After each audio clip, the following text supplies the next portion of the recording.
ಇವತ್ತಿನ ಸಂಚಿಕೆಯಲ್ಲಿ ಜ್ವರದ ಬಗ್ಗೆ ನಾವು ನಿಮಗೆ ಮಾಹಿತಿಯನ್ನು ತಿಳಿಸ್ಕೊಡ್ತಾ ಇದ್ವಿ.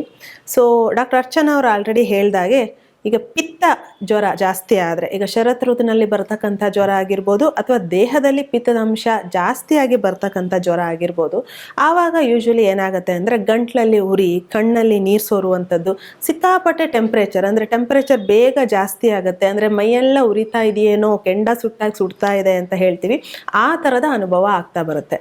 ಸೊ ಆ ಟೈಮ್ನಲ್ಲಿ ಏನಾದರೂ ನೀವು ಜಾಸ್ತಿ ಕಷಾಯಗಳನ್ನು ಮಾಡ್ಕೊಂಡು ಕುಡಿದ್ರೆ ಏನಾಗುತ್ತೆ, ಇನ್ನೂ ಪಿತ್ತ ಜಾಸ್ತಿ ಆಗುತ್ತೆ, ಇನ್ನೂ ಟೆಂಪ್ರೇಚರ್ ಜಾಸ್ತಿ ಆಗುತ್ತೆ, ಬಾಯಲ್ಲೆಲ್ಲ ಹುಣ್ಣಾಗುತ್ತೆ. ಎಷ್ಟೋ ಸಲ ನೋಡಿರ್ತಾರೆ ಜ್ವರ ಬರ್ತಾ ಇದ್ದಾಗ ಈ ಥರ ತುಟಿಯಿಂದ ಹೊರಗಡೆ ಎಲ್ಲ ಹುಣ್ಣಾಗ್ಬಿಡುತ್ತೆ. ಸೊ ಆ ಥರದ ಹುಣ್ಣುಗಳಾಗುತ್ತೆ. ಹಾಗೆ ಮೋಷನ್ ಹೋಗಬೇಕಾದ್ರೆ ತುಂಬ ಉರಿ ಆಗುತ್ತೆ. ಎಷ್ಟೋ ಸಲ IBS ಆಗುವಂಥ, ಅಂದರೆ ಕೆಲವು ಸಲ ಲೂಸ್ ಮೋಷನ್ ಆಗುವಂಥದ್ದು ಅಥವಾ ಮೋಷನ್ನಲ್ಲಿ ಬ್ಲಡ್ ಹೋಗುವಂತಹ ಸಮಸ್ಯೆ ಸಮೇತ ಕಾಣಿಸ್ಕೊಳ್ಳುತ್ತೆ. ಸೊ ಒಂದು ವೇಳೆ ನಿಮ್ಮ ಮೈ ಕೆಂಡ ಸುಡ್ತಾ ಇದೆ, ಕಣ್ಣಲ್ಲಿ ನೀರು ಸೋರ್ತಾ ಇದೆ, ಕಣ್ಣು ಉರಿತಾ ಇದೆ ಅಂತಾದರೆ ಯಾವ ಥರ ಫುಡ್ಡನ್ನು ತಗೊಳ್ಬೇಕು? ಆವಾಗ ಪಿತ್ತ ಕಡಿಮೆ ಮಾಡುವಂಥ ಆಹಾರನ ತಗೊಳ್ಬೇಕು.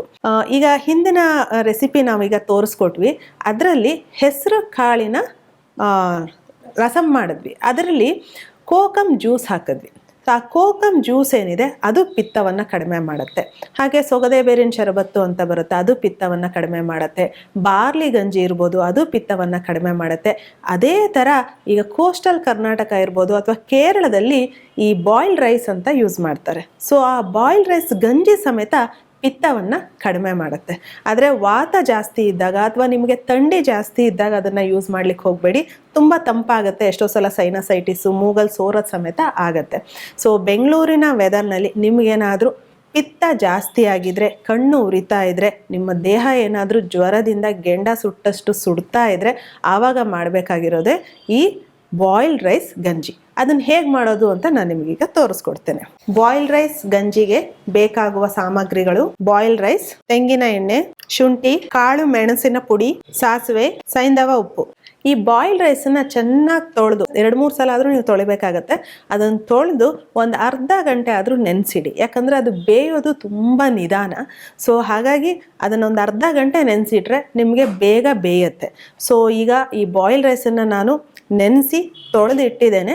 ಸೊ ಅದನ್ನು ಈಗ ಕುಕ್ಕರ್ಗೆ ಹಾಕ್ತಾ ಇದ್ದೀನಿ. ಇದಕ್ಕೆ 4 ಪಟ್ಟಷ್ಟು ನೀರನ್ನು ಸೇರಿಸೋಣ.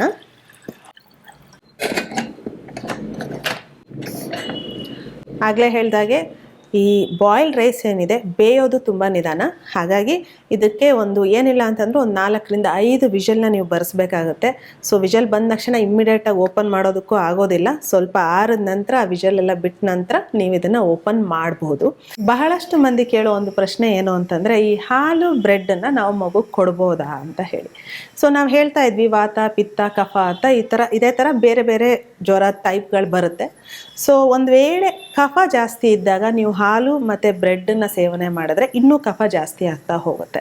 ಸೊ ಪಿತ್ತ ಜಾಸ್ತಿ ಇದ್ದಾಗ ನೀವು ಹಾಲನ್ನು ಕೊಡ್ಬೋದು. ಹಾಲಿನ ಜೊತೆ ಏನಾದರೂ ಸ್ವಲ್ಪ ಕಲ್ಸಕ್ಕರೆ ಪುಡಿ ಆ ಥರದ್ದು ಹಾಕಿ ಸಮೇತ ಮಕ್ಕಳಿಗೆ ಕೊಡ್ಬೋದು. ಆದರೆ ದಯವಿಟ್ಟು ಯಾವುದಾದ್ರು ಆ ಪೌಡರ್ ಈ ಪೌಡರ್ ಅಂತ ಹೇಳಿ ಸೇರಿಸ್ಕೊಡ್ಬೇಡಿ, ಇನ್ನೂ ಕಫ ಜಾಸ್ತಿ ಆಗುತ್ತೆ.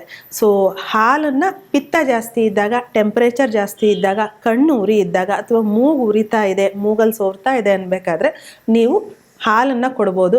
ಅದೇ ಥರ ಪಿತ್ತ ಕಡಿಮೆ ಮಾಡುವಂತಹ ಈ ಮೂಂಗ್ ದಾಲ್ ರಸಮ್ ಇರ್ಬೋದು ಅಥವಾ ಮೂಂಗ್ ದಾಲ್ ಸೂಪ್ ಇರ್ಬೋದು, ಹಾಗೆ ಕಿಚಡಿ ಇರ್ಬೋದು, ಅಥವಾ ಈಗ ತೋರಿಸ್ತಾ ಇರ್ತಕ್ಕಂಥ ಬಾಯ್ಲ್ಡ್ ರೈಸ್ ಏನಿದೆ ಅದನ್ನು ಸಮೇತ ನಾವು ಮಕ್ಕಳಿಗೆ ಕೊಡ್ಬೋದು. ಹಾಗೆ ದೊಡ್ಡವ್ರ ಸಮೇತ ಇದನ್ನು ತಗೊಳ್ಬೋದು.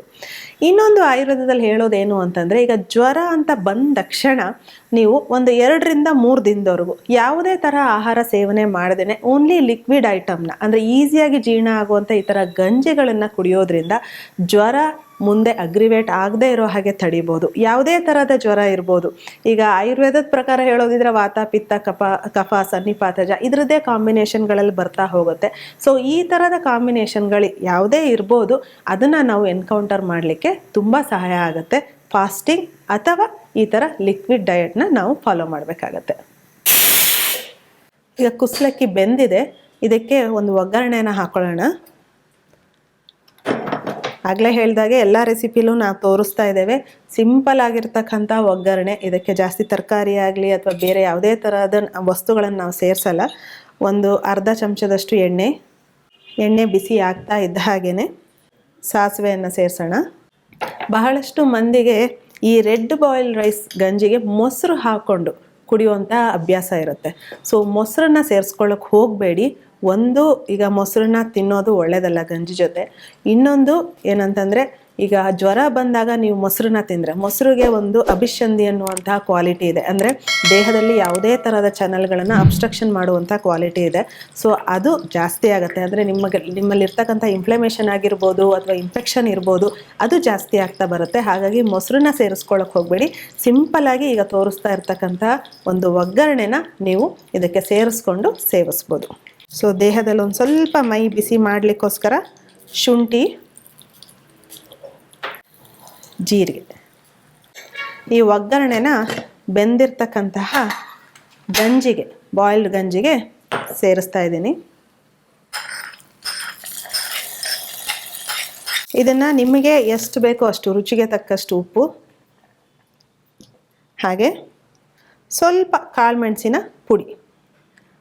ಇದು ಕುಡಿಯೋದಕ್ಕೆ ನೀವು ಸೂಪ್ ಥರ ಸಮೇತ ಕುಡಿಬೋದು. ಹಾಗೆ ಗಂಜಿ ಅಂದರೆ ಅನ್ನ ಸಮೇತ, ಇಲ್ಲ ಅನ್ನ ಕಾಣಿಸ್ತಾ ಇದೆಯಲ್ಲ, ಬೆಂದಿರ್ತಕ್ಕಂಥ ಅನ್ನ, ಇದನ್ನು ಸಮೇತ ನೀವು ಸೇವಿಸ್ಬೋದು. ಸೊ ಒಂದು ವೇಳೆ ಅನ್ನ ನಿಮಗೆ ಟೇಸ್ಟ್ ಇಷ್ಟ ಆಗ್ತಿಲ್ಲ ಅನ್ನೋದಾದರೆ, ಸೊ ಇದ್ರದ್ದು ಗಂಜಿ ತಿಳಿ ಏನಿದೆ, ಅಂದರೆ ಲಿಕ್ವಿಡ್ ಐಟಮ್ ಏನಿದೆ, ಲಿಕ್ವಿಡ್ ಪೋರ್ಷನ್ ಏನಿದೆ, ಅಷ್ಟನ್ನು ಮಾತ್ರ ನೀವು ಕುಡಿಬೋದು. ಈಗ ಗಂಜಿ ರೆಡಿಯಾಗಿದೆ.